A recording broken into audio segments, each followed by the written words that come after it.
BJP అక్రమంగా అధికారంలోకి వచ్చేందుకు ప్రయత్నిస్తోందని ఆప్ నేత మనీష్ సిసోడియా విమర్శించారు. తమ పార్టీ ఎమ్మెల్యేలను ప్రలోభాలకు గురి చేసిన స్టింగ్ ఆపరేషన్ సీడీని రాష్ట్రపతికి ఇవ్వనున్నట్లు చెప్పారు. ఇదే విషయాన్ని లెఫ్టినెంట్ గవర్నర్కు కూడా చెప్పామన్నారు. ఇక అసెంబ్లీ ఎన్నికలు నిర్వహించాలి తప్ప బీజేపీకి మాత్రం పాలనా పగ్గాలు ఇవ్వొద్దని కోరారు. खरीदने की कोशिश की जा रही है। ये बात हमने एलजी साहब को बताई तो हमने उनसे आज रिक्वेस्ट किया कि आपने जो प्रेसिडेंट साहब को चिट्ठी लिखी है उसमें आपने बीजेपी की सरकार बनाने की एक तरह से इजाजत मांगी है उनसे, बीजेपी की सरकार बनाने देने के लिए।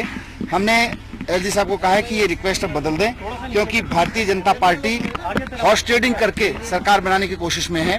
और अगर हॉर्स ट्रेडिंग करके दिल्ली में सरकार बनेगी तो ईमानदारी को तो छोड़िए, दिल्ली की समस्याओं को भी दूर नहीं कर सकती। दिल्ली में महंगाई, भ्रष्टाचार की समस्याएं दूर नहीं कर सकती, स्कूल एजुकेशन की समस्याएं, हॉस्पिटल की समस्याएं दूर नहीं कर सकती। वो सिर्फ 4-4 करोड़ रुपए में बिकने वाले एमएलएज को लेकर अगर सरकार बनेगी तो वो बहुत बेईमानी की सरकार होगी और दिल्ली वालों पे बहुत बड़ा बोझ होगी, दिल्ली वालों के साथ बहुत बड़ा धोखा होगी। इसलिए एलजी साहब को हमने रिक्वेस्ट किया है कि आप अब अपनी चिट्ठी का जो कंटेंट है वो दोबारा से लिखिए, प्रेसिडेंट साहब को लिखें और इस बार उनसे असेंबली भंग करने की सिफारिश। चिट्ठी में जो कुछ लिखा हुआ है उसके आधार पर वो हमारा निष्कर्ष है, लेकिन अभी एलजी साहब एलजी हैं तो उनके माध्यम से उन्हीं की चिट्ठी के आधार पर, उन्हीं के रिकमेंडेशन के आधार पर यहाँ सरकार बनने का, विधानसभा भंग होने का रास्ता साफ होगा। किया था कि आप इसको पूरे को ध्यान से देखिएगा, इसमें सीधे सीधे खरीद फरोख्त करने की कोशिश की जा रही है, लालच दिया जा रहा है विधायकों को और अपनी कस्टडी में लेके रखने की बात की जा रही है।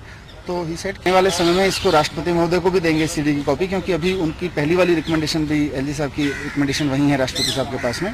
लेकिन हम उम्मीद करेंगे कि एलजी साहब अपनी रिकमेंडेशन बदलेंगे और राष्ट्रपति महोदय को नई चिट्ठी लिख के बताएंगे कि किस तरह से हॉर्स ट्रेडिंग हो रही है, हॉर्स ट्रेडिंग की कोशिशें हो रही हैं यहाँ पे दिल्ली में सरकार बनाने के लिए। इसलिए सरकार बनाना संभव नहीं है और विधानसभा को भंग करना है।